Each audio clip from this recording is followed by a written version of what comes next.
Hello friends, welcome back to channel. இது உங்கள் JRU.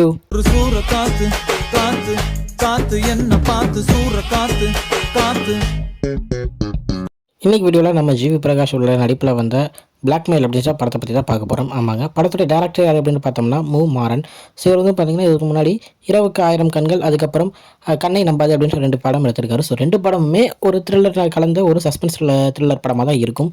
So இந்த படமும் அதே மாதிரியான ஒரு கதை களம் கொண்ட ஒரு படம் தான். ஒரு சிம்பிளான ஒரு பாயிண்ட் வச்சு எவ்வளோ சூப்பராக இவ்வளோ ஒரு கதையை ஒரு ரிவால்வ் பண்ணி கொண்டு வர முடியும் அப்படின்றத பக்காவே டேரக்டர் வந்து காமிச்சிருக்காருன்னு தான் சொல்லணும். ஸோ ஏகப்பட்ட கதைகள் ஹைப்பர் லிங்காக இருக்கும்போது அது எல்லாத்தையுமே ஒரு சிங்கிள் பாயிண்டில் வந்து கனெக்ட் பண்ணார். ஸோ அந்த இடம் நான் இதுக்கு முன்னாடி பார்த்த படங்களில் இதில் வந்து பக்காவே பிளேஸ் ஆயிருந்துச்சு அப்படின்னு தான் சொல்லணும்.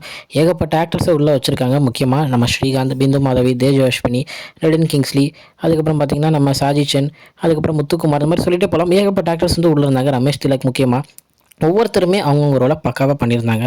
ஸோ ஒரு கதைன்னு வந்திருக்கும் போது இத்தனை பேர் இருக்கும்போது சில பேருக்கு வந்து அதில் இவங்க கேரக்டர் வந்து கொஞ்சம் லோவாக காமிச்சிருக்காங்க, இவங்க கேரக்டர் வந்து கொஞ்சம் ஹை ஆயிடுச்சு அப்படின்ற மாதிரி இருக்கும். பட் இந்த படத்தில் ஒரு கேரக்டர் இருக்குன்னா அவங்க ஸ்க்ரீன் ப்ரெசன்ஸ் கம்மியாக இருந்தாலுமே அந்த ஸ்க்ரீன் ப்ரெசன்ஸில் அவங்களால எவ்வளோ இம்பாக்ட் கொடுக்க முடியும் அப்படின்ற மாதிரி தான் ரோலை கொடுத்துருந்தாரு டேரக்டர். ஸோ அந்த இடத்துல வந்து நம்ம பார்க்கும்போது ஈச் அண்ட் எவ்ரி ரோலுக்கான ஒரு நீட் அந்த படத்தில் இருந்துச்சு. அந்த நீட் இருக்கிறனால கதை வந்து எந்த இடத்துலையும் இந்த கேரக்டர் ஏன் தேவையில்லாமல் வருது அப்படின்ற மாதிரி இல்லாமல் கரெக்டாகவே மூவ் ஆச்சு அப்படின்னு தான் சொல்லணும். ஸோ ஒருத்தருமே அவங்களுடைய ஃபுல் பொட்டன்ஷியலை கொடுத்து நடிச்சிருக்காங்க. ஸோ படம் அதனாலேயே ஒரு பக்காவான ஒரு படமாக வந்து இருக்குது.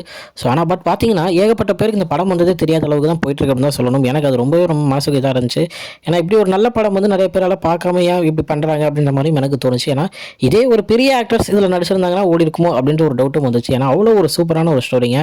நான் திருப்பி அதான் சொல்லிட்டு இருக்கேன். இப்படி ஒரு ஸ்டோரியில் சில டைம் வந்து ஒரு சின்ன லாஜிக் மிஸ்டேக்கோ இல்லை சின்ன ஒரு கதையில் வந்து இந்த இடம் கனெக்ட் ஆகாமல் போயிடுச்சு அப்படின்னு இப்போ நம்ம பார்த்தோம்னா ஹைப்பர் லிங்க் மூவி வந்து கன்ஃபார்ம் வெற்றி அடைய முடியாது. பட் ஆனால் இந்த படத்தில் ஒரு சீனுக்குமே ட்விஸ்ட் இருந்துச்சு. கடைசி வரைக்கும் அந்த ட்விஸ்ட்டை வந்து மெயின்டைன் பண்ணி கொண்டு போயிட்டே இருந்தாங்க. ஸோ அதுதான் படத்துடைய ஹைலைட். அதே நேரத்தில் அந்த ட்விஸ்ட் வந்து இதுக்கு நம்ம வந்து இதுதான் நடக்க போகுது அப்படின்ற மாதிரி நம்மளால் முன்கூட்டியே கண்டுபிடிக்க முடியாத மாதிரி தான் கொண்டு போவாங்க. கண்டுபிடிக்கிற மாதிரி போகிற நேரத்தில் ஆனால் அது அந்த ட்விஸ்ட்டாக இருக்காது. ஸோ அந்த மாதிரி டேர்ன் பண்ணிடுவாங்க. ஸோ அந்த மாதிரி ஒரு இடத்தையும் கொண்டு போயிட்டு இருந்தாங்க. முக்கியமாக படத்துடைய மியூசிக் டைரக்டர் நம்ம சாம். ஸோ சாம் சூப்பராகவே எப்பயும் போல் பக்காவான சாங்ஸ்க்கும் பக்காவாக பிஜிஎம்மும் போட்டு கொடுத்துருக்காரு படத்துக்கு. ஸோ அதுவும் படத்துடைய ஒரு ப்ளஸ் பாயிண்டாக இருந்துச்சு அப்படின்னு தான் சொல்லணும். ஸோ படம் வந்து தேட்டரில் பாருங்கள். தேட்டரில் ரிலீஸ் ஆகிடுச்சு, போய் பாருங்கள் எப்படி இருக்குது அப்படின்றத சொல்லுங்கள். ஃபேமிலியாக பார்க்கக்கூடிய ஒரு படம் தான். போர் அடிக்காமல் சூப்பராக போகக்கூடிய ஒரு படம் தான். ஸோ பார்த்துட்டு இந்த மாதிரி படங்களை வெற்றி அடைய வைங்க. ஸோ அதை தான் திருப்பி சொல்கிறேன். பார்த்துட்டு எப்படி இருக்குது அப்படின்றத மறக்காமல் கமெண்ட்லையும் சொல்லிடுங்க. ஓகே ஃப்ரெண்ட்ஸ், இதுதான் இன்றைக்குள்ள வீடியோ. இன்னொரு வந்து பார்க்குறேன். அது வரைக்கும் உங்ககிட்ட நிறைய உங்கள் Jaswin. Bye friends. Next video மறக்காமல் நம்ம சேனலை சப்ஸ்கிரைப் பண்ணிக்கோங்க. பை.